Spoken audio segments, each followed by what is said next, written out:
They are clues to the mysterious hiding in plain sight. They are clues to how reality works. They are clues to our own hidden nature, our own subconscious, our own intuition, our own ability to navigate the world, not just rationally, but through our hearts and through our intuitive capacities. They tell us a lot about ourselves, as well as how we can be better in the world. Hello and welcome to Passion Harvest. I am Luisa, your host. Thank you so much for joining me wherever you are in the world right now. Our guest today is Dr. Bernard Beitman. He is a world expert on coincidences. How and why do synchronicity and serendipity happen? Dr. Bernard Beitman is a psychiatrist and has authored 2 books about meaningful coincidences. He hosts the Connecting with Coincidence podcast and is the founder and president of the Coincidence Project. This is his story and this is his passion. Dr. Beitman, thank you so much for being on Passion Harvest and welcome to the show. Thank you very much, Luisa. It's fun talking with you already. And right from the start, I want to be able to tell you and our audience why I do this study of synchronicity, meaningful experiences, meaningful coincidences, and serendipities, why these experiences are important for humanity. They are very common. My research shows that, and others' research shows that they are common, but a lot of people don't notice them. So they don't really happen unless somebody notices them. And that could be somebody else seeing somebody else having a synchronicity. That happens too. But what's important about them? Well, they help with spiritual development, psychological development, interpersonal development. They also, serendipities in particular, help us discover ideas and people and sometimes money that we need, and they come in surprising ways. Synchronicity, more people; serendipity, more about things, ideas, but they're both meaningful coincidences in that they are 2 events usually that come together in a surprising way that is hard to explain, but it seems like there probably is an explanation and often evokes an emotional response from the person experiencing it. And then that leads to an attempt to find meaning both for themselves and for other people. Thank you. Thank you for that beautiful introduction. I have to ask you, what's the difference between serendipity and coincidences? Well, the reason I titled the book Meaningful Coincidences is because both serendipity and synchronicity are each meaningful coincidences, which means often a mental event and a physical event or an objective event come together in a surprising way. Sometimes that surprise can be, as I mentioned, about an idea that you are looking for, or a money that you need, or even a person who's going to help you on your journey. And that tends to be more serendipity, but some people call that synchronicity because there's an overlap between the two. And Jung invented the word synchronicity, and because he was a psychiatrist who was pretty psychological, synchronicity for him tended to be psychological, interpersonal, and intrapsychic and spiritual. So it helped with spiritual development. Serendipity doesn't really have that ring to it, but together they make a more complete picture of meaningful coincidences that can have all these other different effects on persons and people around them. It's so interesting. Just tell you one of the fun. Please. I tell you just. I mean, we should tell you a story about how this stuff works. I mean, Fantastic. It's kind of like it's kind of talking abstractly, but this is real world stuff. And yeah, I was sitting on my porch today meditating, and a squirrel came up to me, and that hasn't happened before. And the squirrel came up to me. I opened my eyes. I felt something was around me, and we looked at each other. And when I moved my head, he started slowly backing away.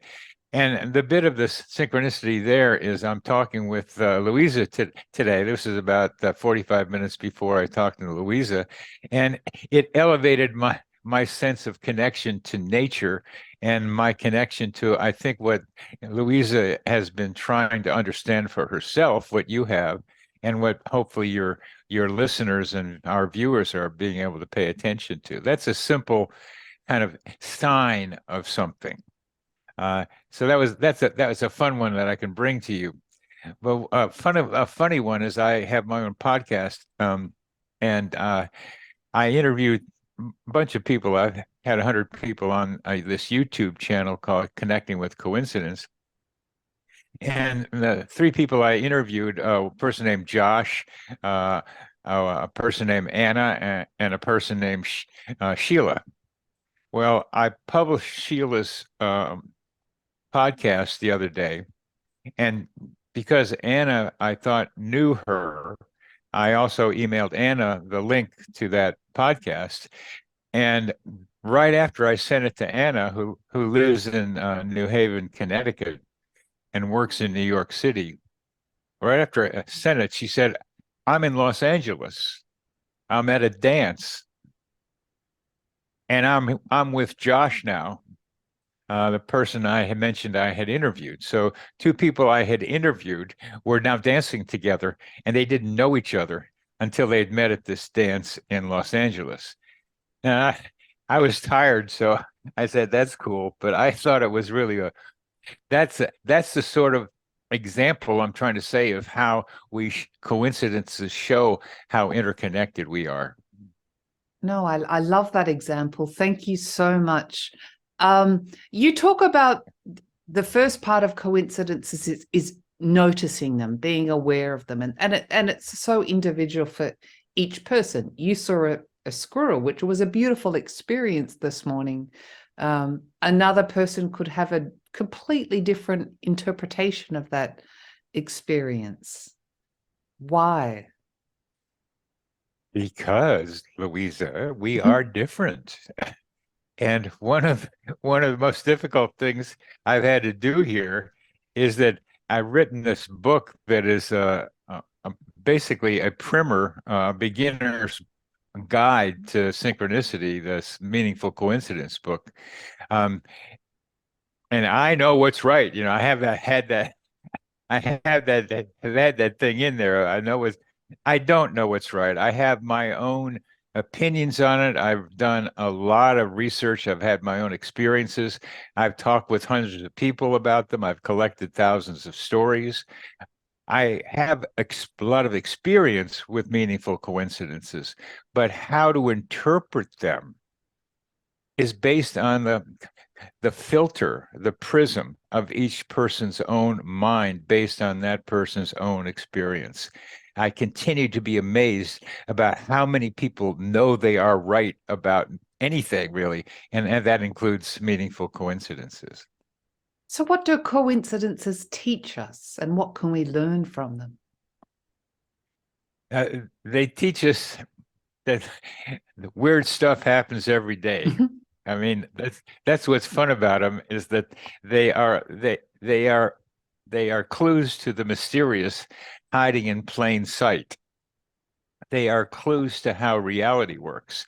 They are clues to our own hidden nature, our own subconscious, our own intuition, our own ability to navigate the world, not just rationally, but through our hearts and through our intuitive capacities.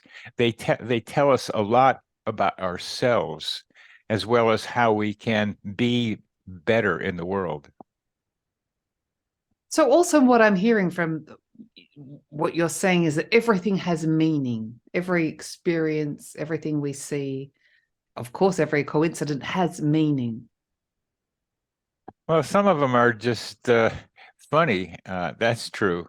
I mean, I interviewed somebody who loves looking at license plates, and she uses the license plates like tarot cards, like they reflect something that she's thinking about and give her a hint about something.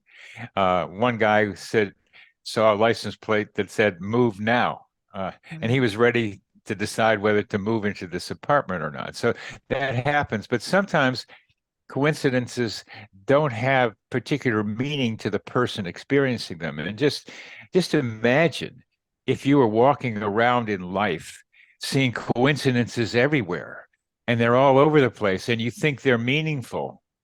Well, you know what that becomes? I'm a psychiatrist, that becomes psychotic because you get overwhelmed with too much of them. So you need to have a filter for which ones to pay attention to. I've talked with plenty of people who've had too many of them, and some of them fit manic depressive bipolar disorder, because when your mind's going really fast, you're going to see more coincidences. If you're talking about how they happen, they're intersections between mental events and external events. So if you're manic, you're going to have a lot more mental events and see more connections externally, and that can make you feel crazy. Well, you just answered my next question. How do we experience more coincidences or serendipity? Well, one of them is increase your thought frequency, but that's hard to do unless you take amphetamines. That'll do it too. Psychedelics can open people up. Meditation can open people up. The ability to observe your own mind and make connections with your environment is fundamental. It's fundamental. Can you do a smooth connection between what goes on in your mind and what goes on outside of you? I suggest that people think about something that I call your coincidence sensitivity button, that you can develop a little button, probably around your third eye, that picks up the coincidences that you should pay attention to, the ones that need you to wonder about, where you can let other ones just go. You also talk about how coincidences can assist or our human experience, which is just what you were talking about. How can they assist us with our human experience? The important ones. Well, once you start getting into this stuff, I've formed something called the Coincidence Project. It's a nonprofit. So if you're interested in coming to the Coincidence Cafe, for example, which we have once a month on Zoom, and where we talk about meaningful coincidences with each other, because a key part of learning about this stuff is being able to tell each other coincidence stories. A lot of people are separated from others because they can't tell other people these stories because they think they're crazy. And because I'm a psychiatrist, I can say, I know what's crazy and what's not. Mm-hmm. That's what they tell me I can do. And I can do that. And it's part of my job. So we have formed an increasingly large number of people, part of this group, who come together. This going to happen this coming Saturday, but they happen every third Saturday of the month from 11 to 12:30 Eastern time, 11 a.m. Eastern time. And you can join us to talk about your own coincidences and hear other people telling theirs. And you can go to, all one word, the Coincidence Project, thecoincidenceproject.net, and you can sign up and you'll get repeated reminders of it if you want to be part of it. So that's one other way in which you can increase them. But you ask, well, how do they help? They have been helping me with the Coincidence Project all along. I mean, that's the fun of this, is like, I like to think of it as like just riding along in a hammock that moves, kind of just sitting back and kind of cruising along, and then stuff comes in as it seems to be needed. Now, I don't like to advertise that too much because I have trouble believing it, but it keeps happening. I want to do a mini seminar at Andrew Weil's integrative medicine fellowship training program in Tucson, Arizona. And it's a pretty well-known place for training regular physicians to be a little more integrative, a little more widen their scope of practice to include other practices outside of the standard United States way of doing things or standard allopathic medicine. And I wanted to put together some stories of medical synchronicity, like stuff that happens during the treatment of patients by clinicians, and that are synchronicity that helps them do their patients better. And I have a few myself, but I'm a psychiatrist, and that's not real medicine still. I mean, it's still like it's still got that bias. But we're doctors, we have MDs or that allows to prescribe stuff, but we're still that way. So I wanted to get one that are more get stories that are more like real medicine kind of thing. So I was wondering about, I knew a guy that written a book, and he had some stories in there. He was a pediatrician. He had some good stories. But then out of nowhere comes this otolaryngologist, says, I've had a lot of synchronicities during my practice. And I thought I find them interesting, and I thought I'd tell you about them. And I said, tell me about them, because I wanted to get some stories from him. And one of the stories the people at the integrative medicine staff didn't believe was that a physician can feel the pain of a patient at a distance. It's happened to psychotherapists. They pick up the suicidal intention of their patient and may contact them or hear about it later that the person did make a suicide attempt but didn't die. There's a lot of that happening with therapists. It happens with parents and their children pretty regularly. There's data to suggest that. But between doctors and their patients, a surgeon? No. Well, yes. At 5 a.m., my new friend, the otolaryngologist, wakes up not being able to breathe very well. Something's wrong. Well, at 5 a.m., one of his patients had a blockage in his throat, and the otolaryngologist had to go into the emergency room to be able to help open that up. But at the same time, around the same time, the physician experienced what his patient was experiencing. Now, back in the old days, that's like in the 1880s, 1870s, the 1890s, it was called telepathy. Telepathy, tele is at a distance, pathy is feeling or pain, emotion. So telepathy originally meant feeling the pain of someone at a distance. Then it became more cognitive. So I invented the term simulpathity, simul at the same time, feeling. And so I got an example that I wanted the people at the fellowship program to see, because I brought it up myself and she didn't kind of think it was going to be true. But here I got a real doctor telling the same story. So that's an illustration of being helped along by somehow things coming into me that are helpful. And the more you open up to this stuff, it looks like the more often it happens. I mean, from well, you're a scientist, you're a doctor. How do you explain that? How do I explain this? Why do birds sing so sweet and lovers wake the break of day? Why do they fall in love? I mean, there's a lot of why questions we can ask. And a lot of people have their own opinions, and that's why I kind of slow down about your question. But my simple answer is statisticians, guy named David Hand in London, says no, it's all random, and other statisticians do that too. It's all random, and their basic idea is there's a lot of events happening, crossing with each other in 8 billion people in the world. So some weird stuff is about to happen, will happen, and that's true.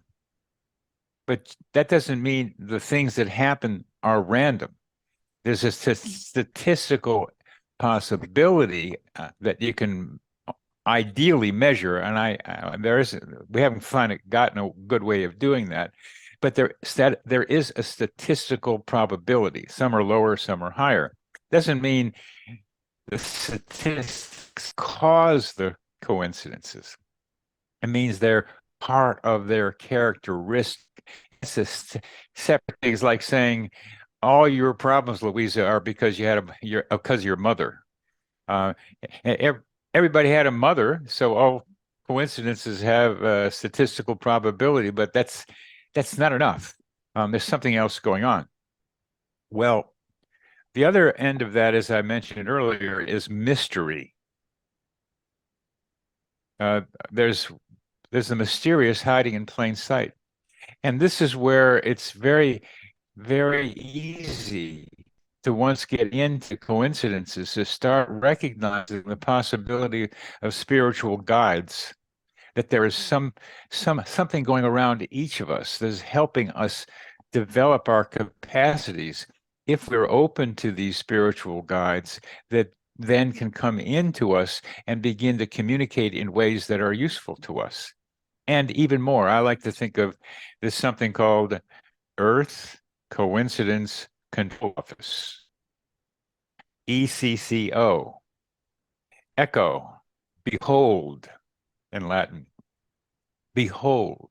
So there's these guys in this office making coincidences happen for each of us. I mean, that's part of the fun of thinking about these things. And I think it may be a little more complicated than that, but it's a fun idea, and thinking about that there's more to going on about how we have these coincidences. Hey, Bernie needs to have a real surgeon come have him have a coincidence about surgery. So we'll send him one. I mean, it's fun to think that way, that there's another consciousness that's greater than each of ourselves. Some people want to call it God. I have a different idea about it. I don't say there isn't something greater in the universe. My problem is the universe is really large, and and it keeps expanding. It's expanding faster than the speed of light. So, excuse me if I can't conceptualize it very well.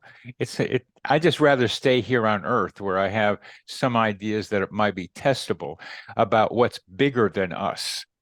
And I call it the psychosphere. The psychosphere, our mental atmosphere, to which we give energy information and from which we get energy information. And one of the best examples of multiple examples is simultaneous independent discoveries, which means that two or more different people in different parts of the world who don't know each other make the same discovery around the same time. That this has been true of the telephone. It's been true of calculus, even evolution, and many other things, discovery of oxygen. And currently, this keeps happening. That people find out the same thing. The funniest one I've heard is a book agent who told me, when I was telling her about coincidence, she says, I've had 5 different authors come to me within a short period of time telling me about their book proposal and asking me not to tell anybody about what they're writing about. And they, all 5 were writing about the same thing. That's the simplest example that was fun one. There's plenty of other ones. A paper in 1922 or 23 had 150 or more of them that had happened up until then, and they're still happening. So there's some mental atmosphere that we are feeding off of. And Luisa, your images, your ideas, what you're doing with your wonderful podcasts are getting information out into this psychosphere and making those ideas that you and I talk about more accessible to the rest of humanity. Some people call it a mental internet rather than the thing we think about. There's a mental internet out there that's getting firmer and firmer and having more and more connections among and between us. And we're making it more and more possible to have good as well as not so good ideas get out there. So I have the psychosphere as my way of thinking about how there's something greater than us, which is the greater us. But it's not just us, it's the squirrel, it's the trees, it's the plants that you plant in your garden that you communicate with because you can relate to them and they can relate to you. It's the trees that I communicate with and they telepath with me. It's all these beings out there in nature are part of us too. And can't we recognize that as well? Mm. So that's part of the psychosphere. But my major thing to say to each person listening is you have something to do with each one of these happening. It starts with your being open to them, being willing to see them, be willing to experiencing them, and be willing to talk with others about them and get more and more tuned into them. And you can do things that increase the likelihood of their happening. Oh, Dr. Beitman, I love how you shared all of that. And it's almost like this energetic web of connection in the psychosphere where all these multiple thoughts are happening, but we also have our own individual experiences and what it means to us. You, as you mentioned, you saw a squirrel this morning. It could be it means something to you, but if I'd seen it, it's something completely different. How might it meant to you? Oh gosh. Well, I probably think it might have a message for me. Yeah, like, well, yeah, good. So what message, if that happened to you this morning, what what might the message have been? Well, the first thing that came to me is store your nuts for the winter.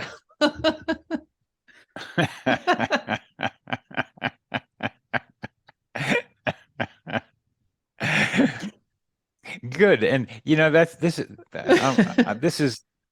part of the fun of this. I'm going to tell you my interpretation now that I put it together with the meeting with you today. That's the way I did it.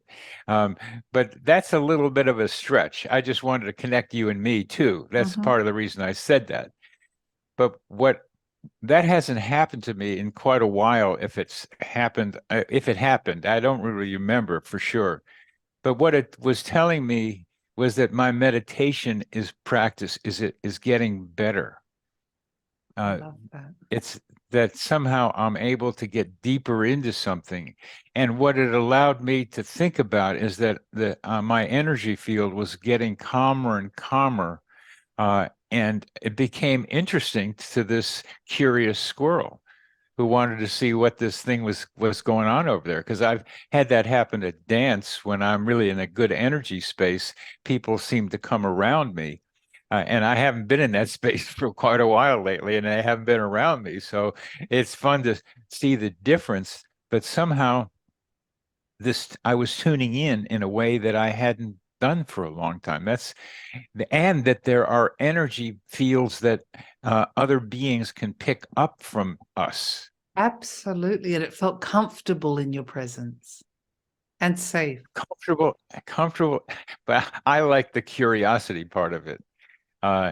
They're comfortable enough to be able to exercise his curiosity or her curiosity or their curiosity to come Mhm. over and investigate.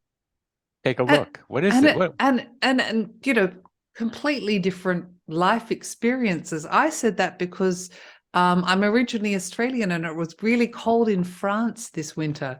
And I've got open fireplaces, big ones, but I'm looking at getting those wood burner stoves. So we have different experiences. That's the idea. And as we just did, my coincidence with the squirrel could also have meaning for another person as it might for you. That it's another way to show how we're interconnected. That when you tell somebody your experience, that helps them into their own experience about yours, or sometimes brings a story of theirs out, which they hadn't even thought about. So interesting. Gosh, I just absolutely love what you're doing, Dr. Beitman. Is there anything else you'd like to share with the Passion Harvest audience today? Yes. Good. I'll get it together here for a minute. Um, uh, I'm glad you and I had a chance to have a little dialogue here because I think that's more fun than me rambling along. But I think you also inspired me indirectly to talk about things that I needed to be able to talk about. So I thank you very much for that. Um, what what I ask you to to our audience to pay attention to is not just the coincidences that involve you, but sometimes a coincidence involves somebody else, as we indirectly did with Luisa today. But sometimes two people experience a coincidence together. Sometimes that's called what looks like romance. That's one of the most popular ones. Hey, well, this is meant to be. Well, you think it's meant to be, but the other person has a different opinion about it, which sometimes is what happens.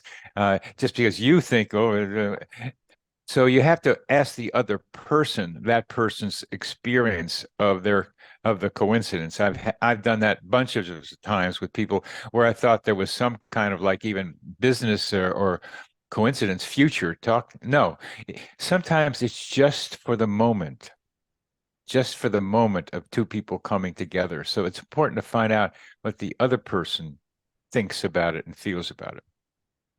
But there's more to it that you can become aware of the psychosphere.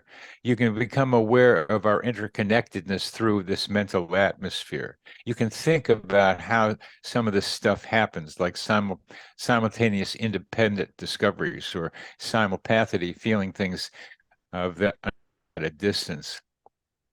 You can be able to share your stories at thecoincidenceproject.net, and you can communicate to me through there if you wish, or you can go to Meaningful Coincidences, name of my book, and you'll get to my website, and you can communicate through that website to me.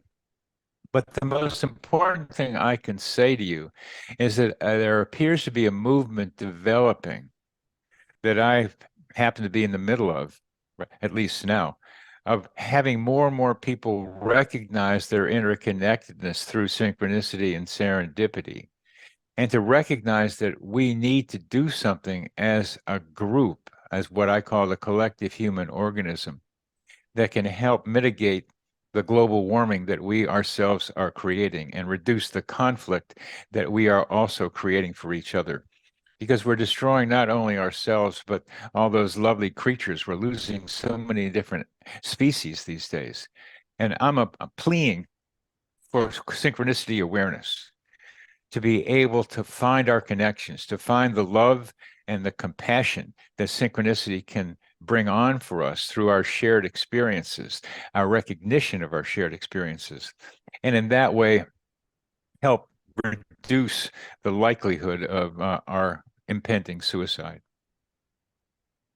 Oh, thank you, Dr. Beitman. I love your passion, and I will leave a link to your website in the show notes below. Thank you.